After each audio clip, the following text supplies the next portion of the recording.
Hello, and welcome to the Race, Wealth, and Health Podcast, a podcast that serves to educate and empower while we explore the intersections of social justice, economic empowerment, and holistic well-being within communities of color. I am your host, Dr. Joycelyn Morris, and I invite you to join me as we dive deep into the crucial topics that shape our lives, challenge the status quo, and strive for a more equitable future for all. Hello, and welcome to another episode of the Race, Wealth, and Health Podcast. I am excited to be joined today by David Castro, who is the CEO and design director of Dungeon Forward, also known as Crowns for the Culture. It's an apparel and headwear company which he founded. So welcome, David. Hey, what's going on? What's going on? Appreciate you having me. Absolutely. Thank you for coming. So my favorite, which is the brief introduction of how I've met my guest. Obviously, most are friends and current connections, but David and I go back quite a ways. Way back. Exactly. Probably not like babies and pacifiers, but definitely like box braids and square pizza lunches and cafeteria dances. Calzones. Yeah, so David and I met forever ago, which feels like back in middle school. So we had the pleasure of attending middle school together. And then while we went to different high schools, and we reconnected at FAMU in college as well. So also an amazing Rattler. Shout out again to all our Rattlers and HBCU alums in general. So it's been absolutely my pleasure to watch your transition from your prior industry, which I'll allow you to give your actual intro and update on that, but just seeing the amazing things that you've been able to do on your own as a now full-time entrepreneur and all the exciting things that you have to come. So really, really excited to have you on this podcast. Very proud to call you friend and family. Thank you for joining. No, I appreciate you. You know, it's funny that it was years later that I realized your pops was working at our school while we were there. Years later, when I came to your birthday and I saw him, I was like, wait a second. And then I put two and two together. Well, you know what's even funnier? Because I think I've mentioned at some episode, like my dad was part of like the catalyst of me going into finance. So the interesting part of that is that he never worked at any of our schools. Any of my schools. What? He was retired by the time I was 2. He just used to volunteer so much because he was retired. Wow, that's and crazy. Working for himself. So yeah. That's amazing. He was trying to look out for you then. That's really what that was. Like, I'm gonna be where she's at. Yeah. That's dope. I feel like that's gonna be me with my daughter. Yeah. So I'm assuming I'm supposed to introduce myself now, right? Yeah, no, I was gonna say he had time, but yes, absolutely. Got you. You introduce yourself. It's funny because, you know, I would just say my name, right? Like, I think I'm like anybody else, right? But I'm a father, I'm a husband. And I think probably the main differentiating factor between me and other people is I'm just obsessively curious. Like, I've been relentlessly curious my entire life. And any question I ask, I tend to go down a black hole on to try to figure out the root of it. And I think that served me well because my curiosity has led to endeavors that end up being things that become capitalist things that support me and my family.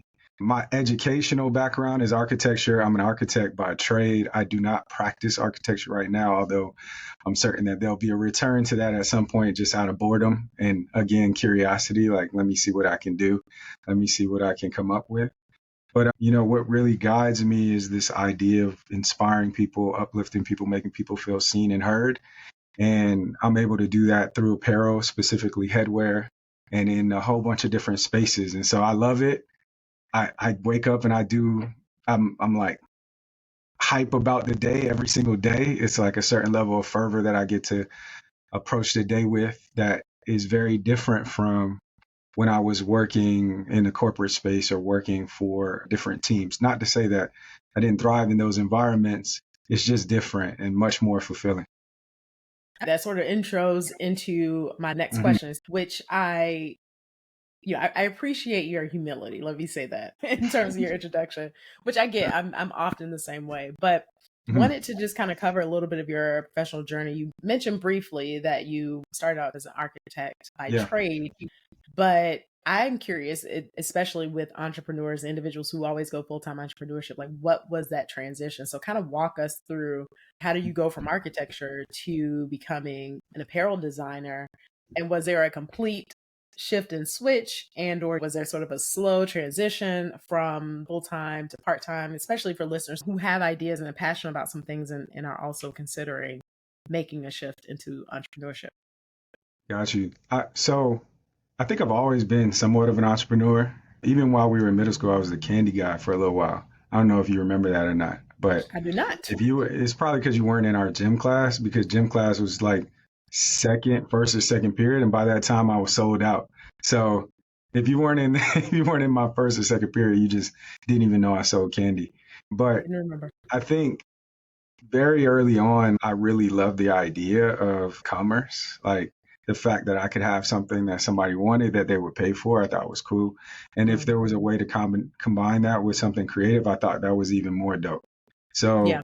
over the years, my house was the house that you went to get well, we called them lily dillies. Some people call them Hmm. flip cups, ice cups. And I just really enjoyed that. I really enjoyed creating some type of wealth, right? Which wasn't wealth then. It was just a couple dollars here and there, but it was fun. And, that went with me everywhere I went. And so when I was in high school, I was introduced to graphic design. And then I was introduced to the idea of making clothes, primarily because I couldn't afford anything dope that I really wanted. That thought process came with me to FAMU, where I was studying architecture. Started there painting tees with the supplies that we have for the architecture program, and that organically turned into a business. People liked what we were doing. They asked where they could get it. Me and my partner at the time, David Wallace, we were like, "You could get it from us, and it's X amount." And we started there, and that was fun. And for a long time, I thought that that was going to be like what what I was going to be about in the company, right? It was going to be this one of one, everything painted, hand painted by me and maybe other painters that we would hire. And it was such a ridiculous thought. I mean, granted, it's possible, but from an effort standpoint, it's like we're talking. If it was on a canvas, it would be $7,500, and you're selling a T-shirt for like maybe $75, right? And so that wasn't really the thought process back then because we were just having fun. But it was something that I really enjoyed, and I did it adjacent to being in school for architecture. So it kind of mimicked the way that I was functioning straight out of school. And so left FAMU, worked in architecture for a few years, designing municipal space, post-secondary education, and a little bit of like athletic because we did some work with the stadium for FAU. And then our economy tanked, right? And I kind of saw it coming. And so I was like, okay, this is a period of time where I should go back to grad school because I anticipated going back anyway. Went back to got my Master of Architecture. And then from that point, I made my initial envoy into full-time entrepreneurship. So I had an office downtown off of Flagler in Miami. This was my showroom. This was like the epicenter for Dungeon Forward. We did not make any headwear at the time. It was straight tees. Didn't really have too much of a direction, but just a dream and random concepts. And it was fun. Like I won't take that time back for anything. I didn't know what the heck I was doing, but I was doing it. And there was an adoration that people had just for having the gumption to try, right? And trying and succeeding even in the smallest bit was the fuel to keep going, even if you're not really making a tremendous amount of income. And at the time, I wasn't. So I took on a side gig that was really paying the bills. And then shortly thereafter, I was like, okay, I can't keep floating my bills like this. I need to dig into a career. And so I stopped for a very short period of time. I took a role with a company that was contracting with Procter and Gamble, this company, Jones Lang LaSalle. And I ended up doing project management for workplace and transitioned from doing workplace project management to workplace design management, which is really like designing the standards for the workplace for whatever company you work with. In this case, it was Procter and Gamble. That became a global assignment. And so I was doing that globally. My last assignment was actually in Geneva, Switzerland. And at that time, I already knew I was leaving. While I was in Switzerland, actually prior to that, I was like, okay, I feel like I've hit my ceiling here, but I'm gonna take this trip and do the work on this trip. And then when I come back, I'm gonna figure out what I'm gonna do. And so I was living in Cincinnati for a few years, didn't really want to be in the cold, found a way to make it back to Florida and secured a role with the healthcare company Humana and was doing program management for them. Grew that into doing process management, which then led to me managing the technology for the entire team. That was the global real estate team for Humana. And all in that time frame, I'm still building Dungeon Forward on the side. Like I can't get away from it. Like I'm passionately in love with it. And so every day as I'm leaving my role, and in many instances I'm working from home, so it's really just logging off the computer, I'm logging right back on into design. Mm-hmm. And it was something that I literally at times I prayed that I could get away from because it was sucking resources out of me. But I just loved it so much that it didn't matter. I'm like, what else would I be doing? This is what I love to do. So this is what I'm going to do. And so unlike people who approach a business with the fervor and the acumen of somebody who knows what it is to start a business, for me, it was very organic. Like I was shooting in the dark at targets that I didn't even really understand what they were. And just by doing that, by osmosis, I gained the knowledge to really pursue this in a way in which was more focused, where I could really identify what we were about as a brand, who our customers were, and then what collaborations and collectives that we wanted to connect with to really elevate what we were doing at Dungeon Ford. And that shift in mindset is really what I think catapulted the brand into the space where it's at now, the recognition that we have now. Awesome. Yeah, there were a couple points I wanted to drill down onto Yeah. there.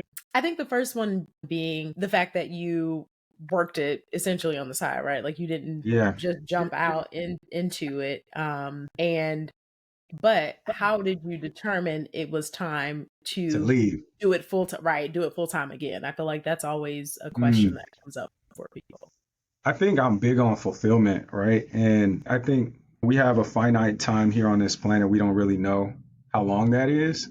And the concept that you're here to work to get a check, to work to get a check, to work to get a check, to like kind of barely coast, I think is there's nothing wrong with that if that's the ambition. But for me, I always felt like there was so much more. I always felt like there's so much more than even the confinement to a specific title within the roles that I was holding, right? And so while I was at Humana, while I was really good at what I was doing, I wasn't fulfilled by it. And in all honesty, to be good at what I was doing, I was only really using like maybe 5-10% of my capability. And while that 5-10% of my capability might have been everything and more for them, for me, it was stifling because I'm like, I could do so much more. And this is not really the environment to do it. Because when you're with a major like Fortune 50 company, it takes everything to move them, right? And so if you want to make the smallest change, it might take months, if not years, for it to occur. And so I would find us in that loop sometimes in the work that I was doing. But also it was a cultural thing. Like there is this culture of like this button up focus on presentation over actually authentically doing the work. And I was able to reside in that and flourish in that. But I wanted to be in a space where I could be more authentically me. And what I was doing on the side, when I would show up in that space, I would show up at 100% me, right? Whereas while I wouldn't fake it or anything till I made it in the office, there was still a certain level of suppression in the office because of what was considered or deemed appropriate. And so for me, I'm like, I'm learning a lot working in this space in terms of like managing teams, managing projects. But what I'm not really doing is taking major risk. And I feel like in order to really grow, you got to go into the spaces that are uncomfortable.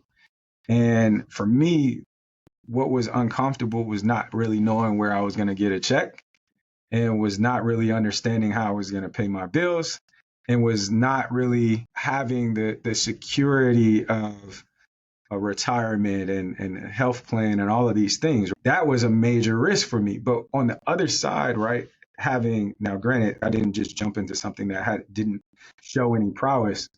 On the other side of it, there was this thing that was growing, and I'm only able to water it so much because I only have so much time. And I'm like, man, if I wasn't so focused on this, if my mentality wasn't clogged up thinking about projects that I'm doing for the company I'm working for, then I could really work on making this flourish. And then there was a meeting that I had that was really the deciding factor. And I'll share it. It was actually a random meeting. And my boss at the time called me into the room and he was like, hey, I'm sorry I even have to bring this to you. I want to talk to you about something that his boss was going to speak to me about. And it was two of the most random things, right? One was I was working out of a co-work space. Mind you, none of my team worked in my office, right? It was one other project manager who was drifting. But outside of that, nobody that was in my office was people that I'm interfacing with to accomplish the things that I need to accomplish. So it really didn't matter. Right. And so I would work from a co-work space for one primary reason. My office didn't have Wi-Fi, it sounds crazy, but it didn't have Wi-Fi.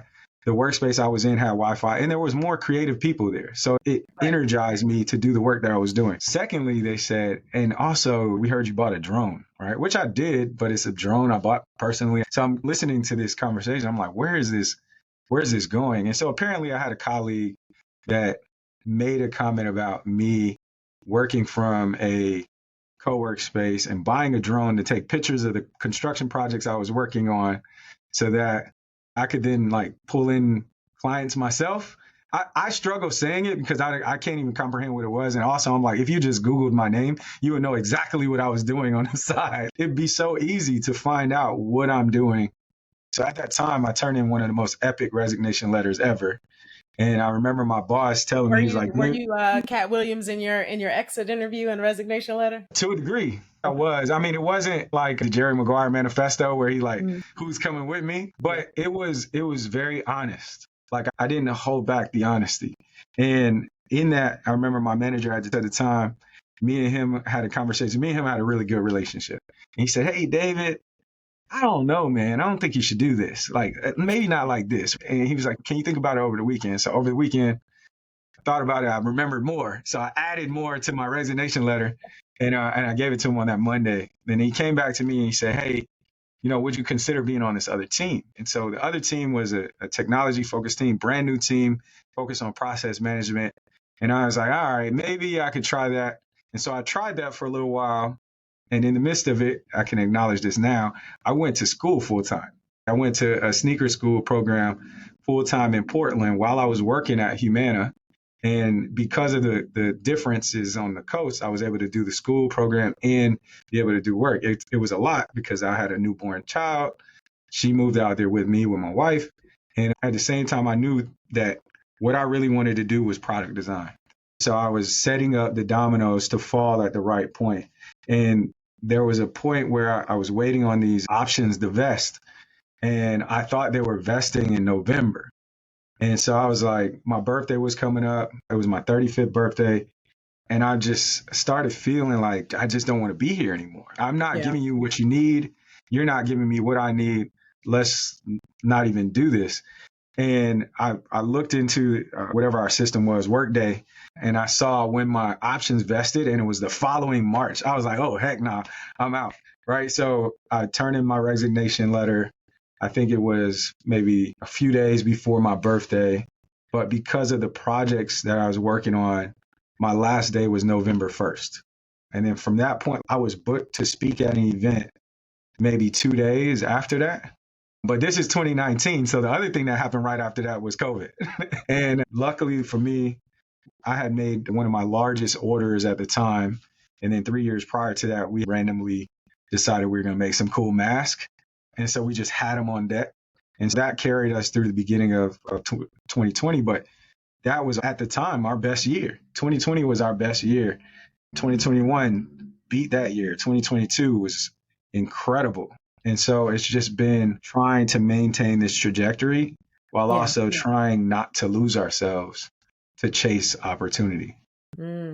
So there was a lot in there because I'm like, oh, which direction do I want to go in? We'll close the loop up on the corporate gigs, but what it Yeah. sounds like is just Yeah. dealing with your frustration around dealing with microaggressions in ways, right? Like in terms Oh, of like, easy. Yeah. you know, But you know what? Because I never got my value from that space, the microaggressions didn't really bother me as much. But when you're considering leaving, it yes, makes it a lot easier. absolutely. And kudos to you. You already had something going on, so it just made that decision easier. And you know what? Sometimes we won't get too sidetracked, but sometimes universe, God, whatever you want to call it, will Yeah. position you in such a way to force you into the direction that you were supposed to go, even if you were, and you, I mean, me, like all of us, hemming and hawing Hmm. about whether or not we should. And then usually there's always something that happens that just makes you be like, nah, all right, I'm Yeah. done. No, Like I'm good. it's Yeah. finally Yeah. time. Yeah, to pull the plug. Yeah. As someone who has also left a job Hmm. before, I get it. And sometimes we are made to be uncomfortable. So shifting into more of the entrepreneurship stuff, Yeah. let's start with as you were making the shift into entrepreneurship, moving from full-time corporate job. Sounds like you were essentially burning the candle at both ends, doing Definitely. that, doing school, still running the business and trying to grow it. And you mentioned that, you know, you wanted to be like you wanted to be comfortable with the idea of the risk of not having a known check, etc. Yeah. So this is race, wealth, and health, right? Wealth wise, how did you Mhm. set yourself up, or was it a consideration to set yourself up financially to be able to feel comfortable to make that leap? And how did you become comfortable with taking those types of risks?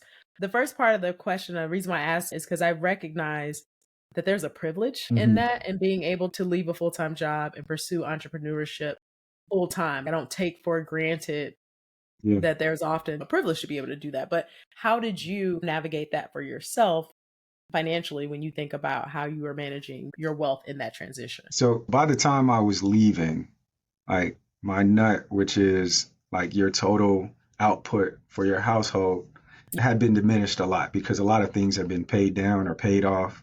And so what I needed to spend on a month to month basis wasn't really significant. And Mhm. also, I did have a significant amount of inventory that I could focus on moving. And I had a better level of knowledge of advertising. At this point in time in 2019, Facebook ads, they were booming. Like you didn't really have to know much to perform well on Facebook ads. And they were cheaper. Not everybody was using them. So just based on that, it hadn't reached critical mass yet. And then all of the other things like privacy rules and stuff didn't impact those ads yet. So I Right. saw success there and I Hmm. saw the revenue of my company increasing and we were profitable. At least I thought we were, because I dug in deeper later and then you realize you're not allocating all the expenses in the right places. But that gave me confidence, knowing that there was a desire for people to purchase the products that I was creating. Knowing that we had success in certain launches, I felt as though if allocating my time directly to what it is that I'm enjoying doing, I felt like that would cover any voids that I had. Hmm. And that was a risk, right? And probably to a degree delusional, but I felt like I could get another job Right. if at any point it wasn't working out. I'm laced with the credentials to go back into the workforce. But I didn't allow that to give me a plan B either. I just allowed that to give me the comfort to leave plan A, which was plan A at the time and then to shift that to being entrepreneurship being plan A. And I think that's really what gave me the confidence. And then also I have a partner that's in it with me that believes that I'm going to be capable of doing this and is like, he's working at the time. So, and mind you, prior to that, she had also pursued entrepreneurship and then went back into the workforce. So we're tossing it up. Like whoever does it and moves it, we're going to rally behind that. And so I wasn't completely on my own from that Hmm. I perspective. appreciate that. And I offer it because I think as much as it's important to encourage folks who have ideas and pursue entrepreneurship, I know in our pre-call you asked me about the authenticity of the conversation. It's important for all of us to always acknowledge the different privileges that we have. So to your point, having a partner where you guys could bounce off each other in terms of like Yeah. full-time employment support versus not. But to follow up to your point around how you prepared for that transition, one thing I heard is that you had reduced your overhead, your fixed overhead cost Significantly. before leaving. Like, Right. Exactly. I mean, I was spending less than what I was when I first got out of college at that time. Right. So it was very minuscule, like what I needed to come up with each month just to cover the basics. Awesome. And I think the other thing that you mentioned was not giving yourself a plan B, essentially, that you were going to move Mhm. forward with that. And I think that's super important. You talked a little bit about over time learning some of the nuances of the business. And I was curious, what are the one and two things that kind of stand out to you in terms of maybe I wouldn't say wish you would have known, because everything, every journey gives us lessons. And so there's something to be learned from that. But Mhm. things that you would offer up to someone who's looking to go into entrepreneurship and say, hey, these are some things that you might want to consider on the front end of making that leap. So one, I think don't be afraid to hire, Mm, right? Like don't be afraid to bring on help. And then in that same breath, don't be afraid to fire when you bring on the wrong person. I've held on to talent for way longer than I probably should have just out of empathy. yeah. And what you have to realize, especially when you are the proprietor, when you're the one that's bringing the opportunity to people, is that your well-being is at risk. And Hmm. so if you make those decisions slow, then you are impacting your well-being and the well-being of your organization. But I think with me early on hiring, my focus was primarily culture. And I was like, I want it to be a vibe. When you come in here, I want everybody that's in here to be able to be on the same wavelength and energy. And I want it to feel good. And I think initially I did accomplish that, but I forgot to focus on what the task was, right? Like you have to be capable, and that's on me, and I wanted to give people a chance to showcase that. But Hmm. I realized that process and like not everybody should come into a role and have the autonomy that you would have as somebody that's typically working from home. Sometimes people need to be shown the way first, and then they can take on a role in that way. And for me, I think I was giving the benefit of the doubt a little bit too much on the front end. And so I've been able to shift that focus in hiring as I move forward. Another thing though is don't be afraid to be uncomfortable. I know that's like very cliche. Hmm. And there's gonna be things that you're not good at, right? Like for me, Hmm. doing my taxes was like a thing that I despised, and so I had to like supplement that lack in myself by bringing on a really good CPA slash attorney. And then they could save me when I'm doing craziness. But that I think is also important. You got to really be honest with yourself with about what you are actually good at versus what you probably need to get somebody else to do. I think for me, I had a cheat code in a lot of things because there's stuff that I can just I naturally do that I learned similar to like, I don't know if you ever watched Slumdog Millionaire, where his life experience just led up to him being able to win the $1 million. Like my life Hmm. experience has taught me a whole bunch of things that align with what I'm doing. And so sometimes good, sometimes bad, because then sometimes there's things that probably need to allocate to somebody else that I don't, right? But at the onset of a business, that's a benefit because it's a cost savings. Absolutely.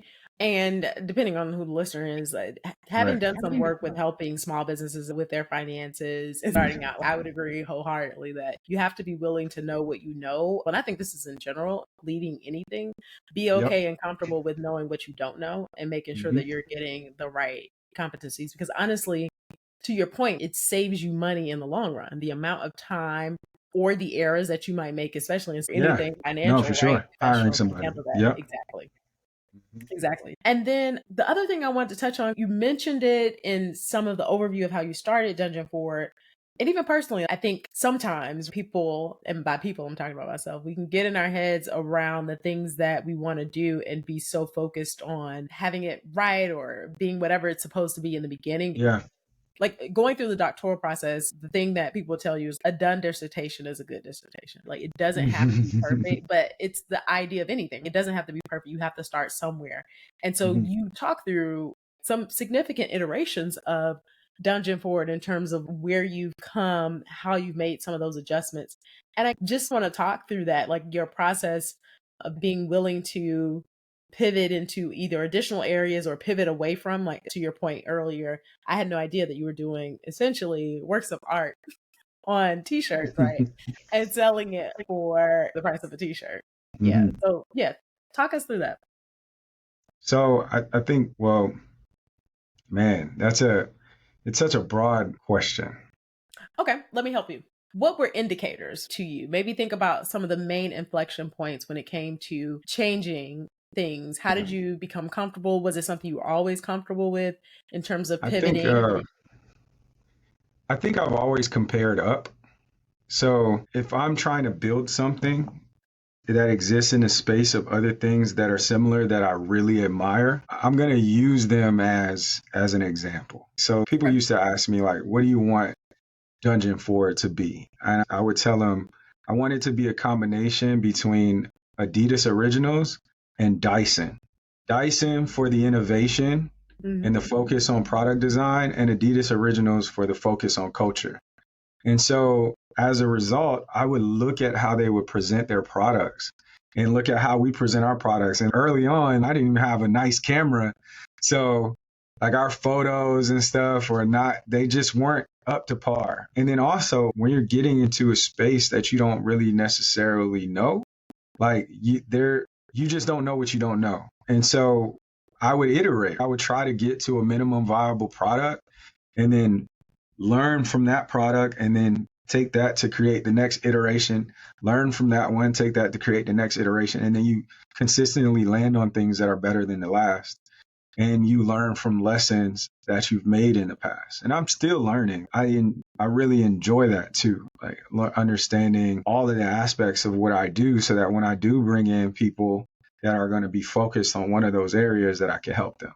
Some of the things that I've done in the past to enhance my skill set in the product space is what I mentioned earlier. I went to a sneaker design program in Portland, Oregon, that was created by a Black designer named Dwayne Edwards, who was designing at Jordan Brand for a period of time. I think he was a design director. And then he left to move into education. And so for me, I was doing headwear, but there's no headwear design school or anything like that.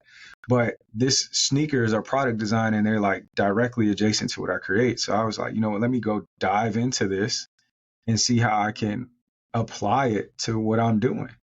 And any opportunity where I have that's similar to somebody who wants to get fit, that gets a trainer, where I can do that in the space that I'm in, whether it be through mentorship or through just knowledge that's available out there, I'm diving into it as much as I can just so I could remain on point. And that has allowed me to, again, iterate to a space where we're encroaching, like, not like we're not even seeking perfection, but like our standards of what we present to the world. When people hit us up and they're, the quality, I love it because they wouldn't have hit us up before about that because we didn't understand it.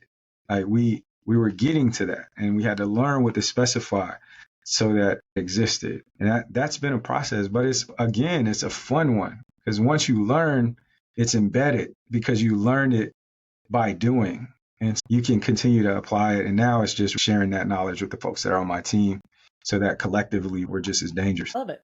That was absolutely good. One quick follow up. You mentioned going to the design Mhm. school and interacting with the trainer there. Who have been and how have you created any mentorships within this space? And how have you gone about being able to do that? So I have mentors in different capacities, right? I Okay. actually do not have a design specific mentor, but I do have mentors that are in the space. And then I also have peers who I look to because they're great, and I'll share things with them to get their opinion. But I'm smiling because it's kind of dope how we connected. But do you remember Cross Colors Yes. back in the day? Okay, Mhm. so Cross Colors had its day like in the 90s, right? And recently it's come back. You find it at Zoomies, and you'll see the team that's behind it. Like they had a museum in LA. But at when I was at Penso, the class that came in after me, one of the founders of Cross Colors came in, right? And so prior to that, like Dwayne Edwards, he's definitely one of my mentors. Like our mentorship exists via text messages most of the time, and then we'll probably pick up the phone maybe once or twice a year. And then the same kind of exists with myself and TJ Walker, who's one of the founders of Cross Colors. And for me, Wow. that was like, that's like a celebrity, my celebrity OG in the space. And he started this organization called Black Design Collective, which I'm also a part of. But prior to that, during the pandemic, I reached out to him and kind of bent the truth a little bit, right? Okay. So the reason I You say were bent it, reading 3,000 books so the reason, yearly? no, I didn't. Yeah, 10 books a day. But essentially, we had a contact that we were both cool with. Her name's Angela, super dope. She does functional design. And she also had a class at Penn. So that was her homeboy. And so I reached out to him and I said, yeah, I told Angela I was going to reach out to you, right? But I didn't tell her until like after I had already reached out to him. And she was like, oh, I'm so glad y'all connected. But he was like, I don't know, man, because I was going to LA during the pandemic, me and a group of my creative friends. Like we went to Denver and then we drove to LA. So while I was in LA, or before I went to LA, I was able to connect with TJ Walker, and I was like, can we connect? Like, can we get up while I'm in LA? He's like, I don't know, man. It's a pandemic. Do you got COVID? You're going to bring your COVID test. We're going to mask up. Yeah. And of course, I understood that because I was in the same boat. But he agreed. He was like, let's do it. And so he had a showroom in downtown LA. We met on the first floor of that showroom, and then we went up to his showroom. It was quaint. It was like a satellite space for him to go design and look at archived pieces from the brand. And we met in there for maybe about an hour and a half, something like that. And on the way out, I remember he shook my hand and he told me, he said, you know what? You're an educator. And I didn't really get where he was coming from with it. But for him, he was saying like, you're going to influence people to do something. And so since then, we've stayed in contact. I've sent some gifts from some of the launches that we've done. I've reached out to him multiple times. He always is like really positive. And then we're supposed to, and this, I don't know exactly when it's going to happen, but I did a talk with the students at the Henry Ford College in Detroit. And the talk was called How to Fish. And so I connected with TJ with the idea of doing that with me, where essentially I'm the neophyte, I'm the new guy, you're the OG, and I'm coming to you to learn how to fish.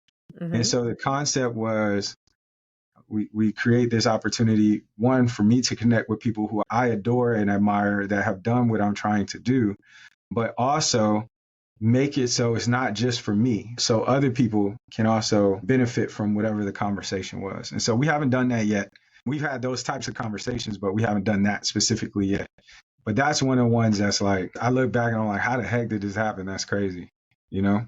That's But it's awesome. dope. Yeah. No, super dope and awesome. Well, that's all for today, folks. Enjoyed the show? Be sure to like and rate the podcast. You can find the Race, Wealth, and Health podcast on multiple platforms, including Amazon Music, Apple Podcasts, Google Podcasts, Spotify, and YouTube. Be sure to subscribe and turn on your notifications so you never miss an episode. I also want to hear from you, so don't forget to connect with me on social media. You can follow the podcast on Instagram and Facebook at Race, Wealth, Health. By joining the online community, you'll stay updated on the latest episodes, behind the scenes insights, and engaging discussions. Share your thoughts, comments, and questions there. I appreciate your support in sharing the podcast with your friends, family, and colleagues who may also find value in these conversations. Thank you again for joining me on this journey. Until next time, take care, stay informed, and keep up the good fight for equality.